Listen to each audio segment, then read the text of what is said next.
The revelation at Mount Sinai echoes through to our generation, to our time, to all families of the earth, and not only to the Jewish people.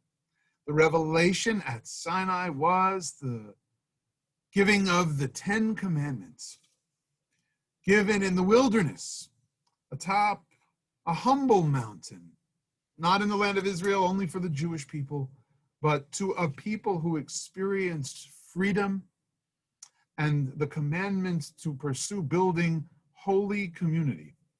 And in that, God communicated with the Jewish people to be revealers of God's presence in the earth, and to share the notion that through detailed commandments, laws, regulations, interpretations, thou shalt and thou shalt nots, that we could achieve something incredible, creation of moral society and ethical behavior among all those who share the earth.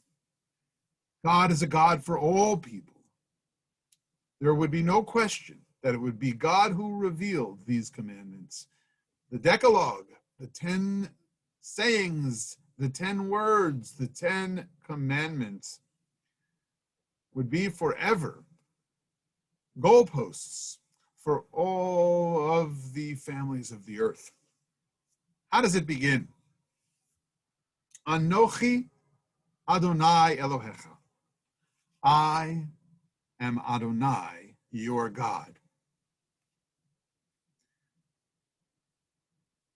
God says, I am the creator of heavens and the earth. I am the maker of the universe, the shaper of structures to conceive of in order to build out the ethical society that keeps godly law at its center and its core. Interestingly, the first word of the 10 Commandments is Anochi. It's a different form of I.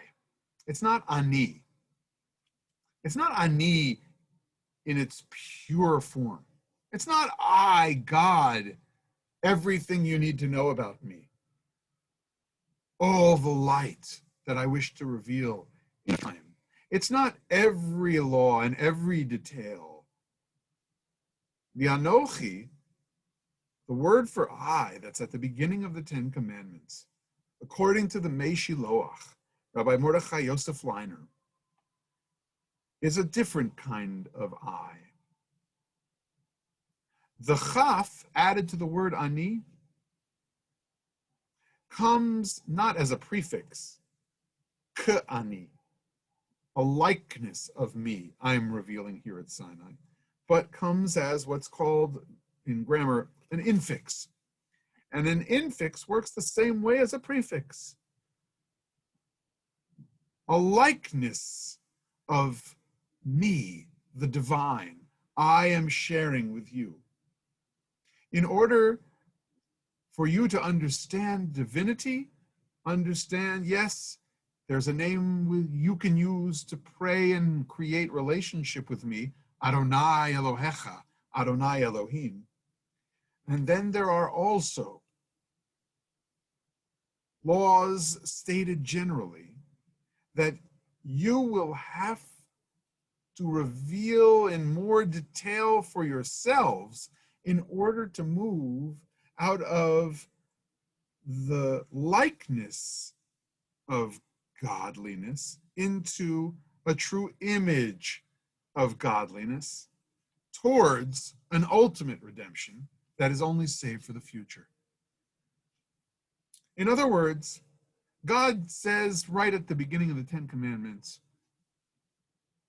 a likeness of a divine ethical set of norms I am presenting to you, but you will need to further reveal what is contained within this divine image of a holy society that's defined by these commandments.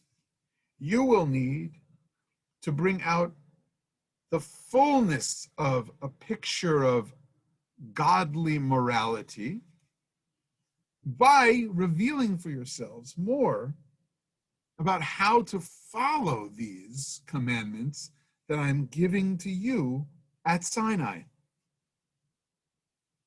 God says,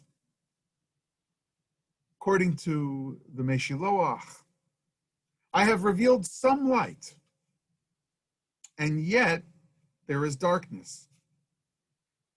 Yet there is, by saying darkness, a certain understanding that you've yet to reveal.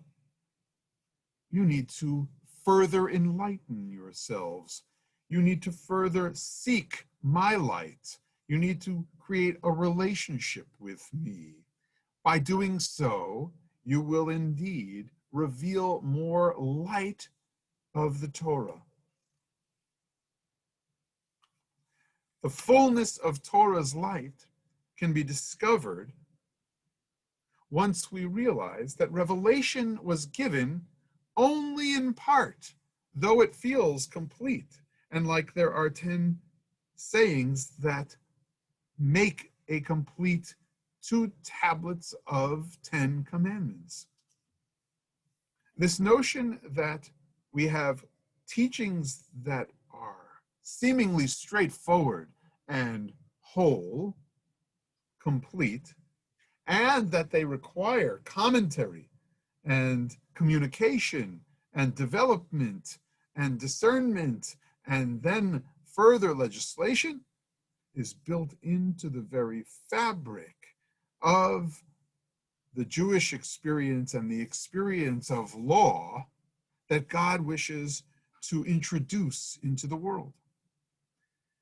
God, according to Rabbi Leiner, further enlightens human beings and brings them out of darkness when they sit to study, learn, discern,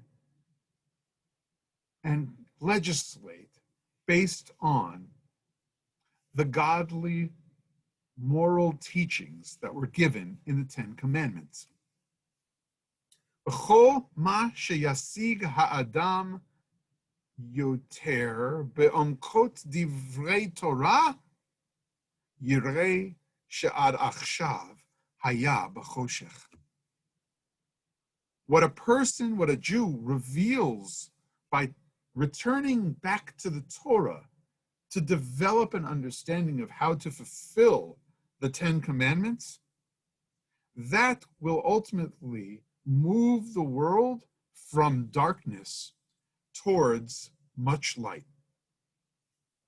Rabbi Leiner relies on the Aramaic word for Torah, oraita, teachings that enlighten, commandments that are light to the world, oraita, in order to move us from Sharei Choshech, the gates of darkness, to Sharei Ora, to gates of light.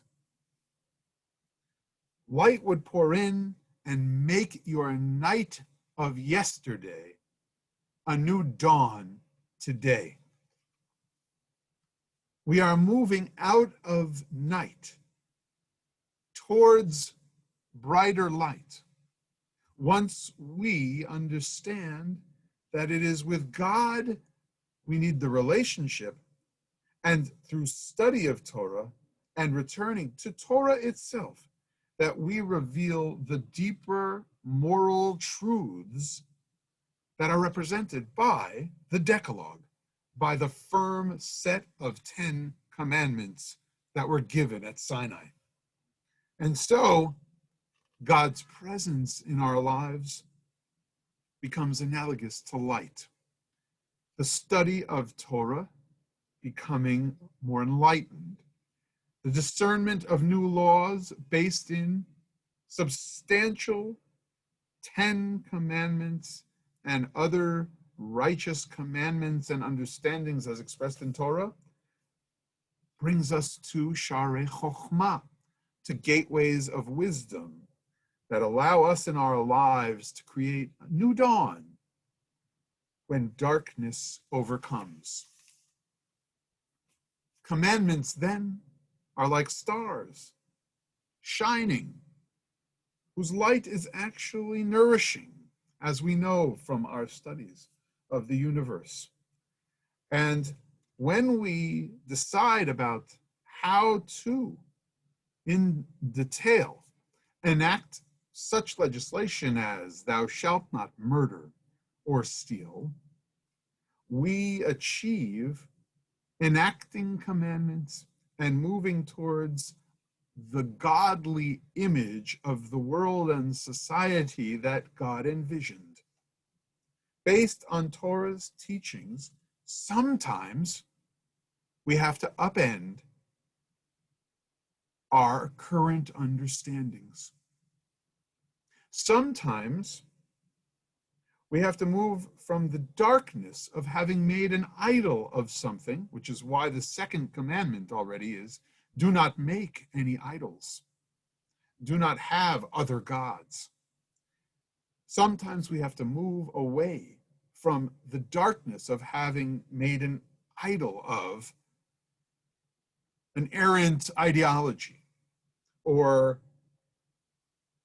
too much trust in a certain system or force or set of ground rules that some hold up as morality.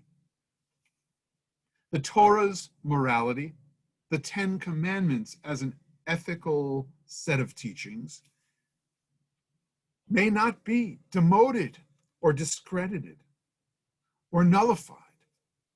And we again and again can return to Torah, to our scriptures, to studying Talmud, to studying our tradition, to discerning whether or not laws match the very forceful commandments that were given at Sinai.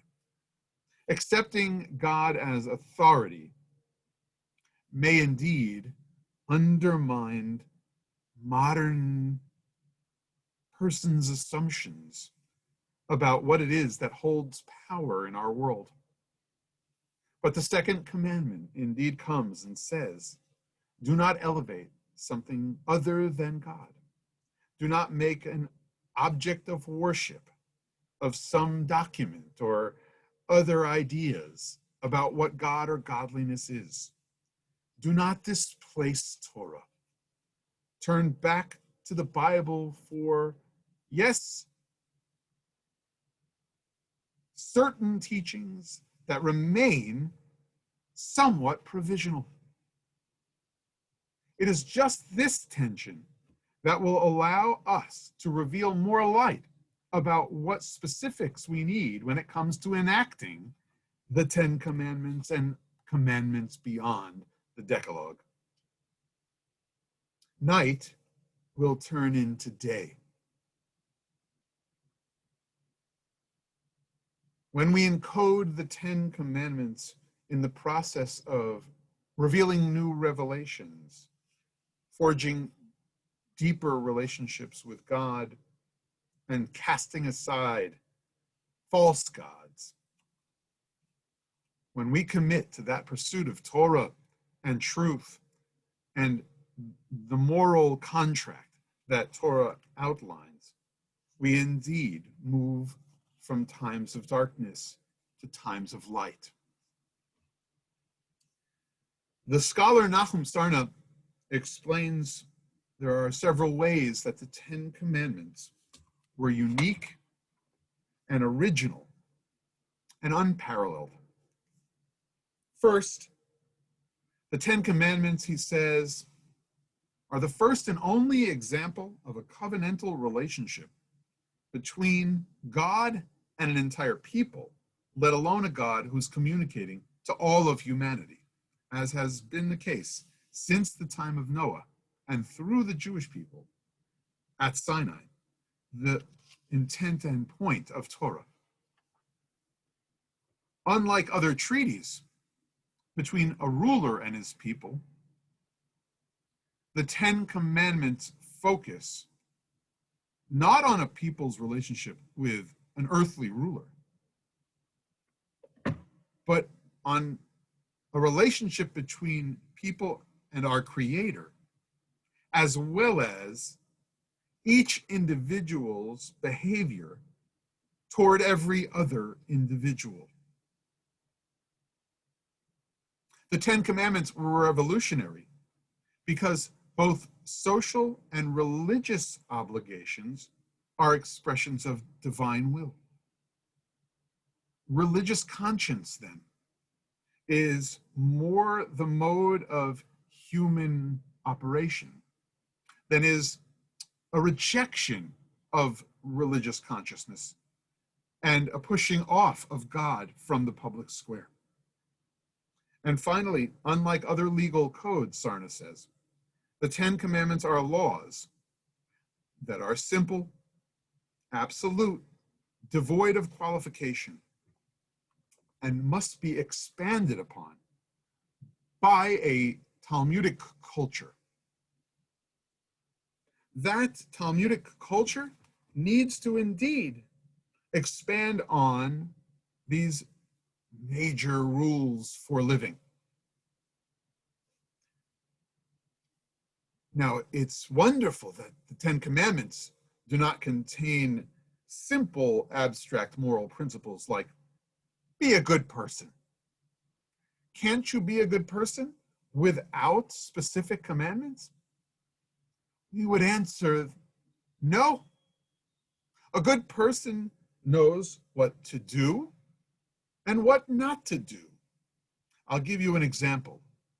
If I was in a plane and the pilot knew which instruments to touch and which ones not to, I feel like he would be a much better pilot than if he just got the wings and they told him, go up and be a good flyer. Same goes for learning to swim. The same goes for society and our needs for specifics. Torah's point is that you need thou shalt and thou shalt nots. There are mitzvot to do, and there are human behaviors to refrain from. And sometimes boundaries help raise up the children. Parents who create boundaries and give responsibilities to their children can attest to the fact that producing grateful people comes with laws of the home, responsibilities within that framework. Private homes and public squares, suggest the Ten Commandments, are filled with obligations and not just rights. This consciousness that we are introduced to through the giving of the Ten Commandments is a sacred covenant. And as a Jewish people who enters into that covenant with the words Na'aseh v'nishma, we will do and we will hear, we will perform these mitzvot, those we must do, those behaviors we refrain from, and nishma, and we will, as the Gemara uses the verb, we will learn, discern, legislate, and take on as binding your sacred law, God. We are set to bring forth this covenantal approach and these moral standards, goalposts for our great nation. We need goalposts that get us together responsibly with each other, individual towards individual. And it all begins with a relationship with God and Torah in the recipe as well. Shabbat Shalom. And may we all renew our relationship with those essential 10 commandments given to us on Sinai back those many generations ago.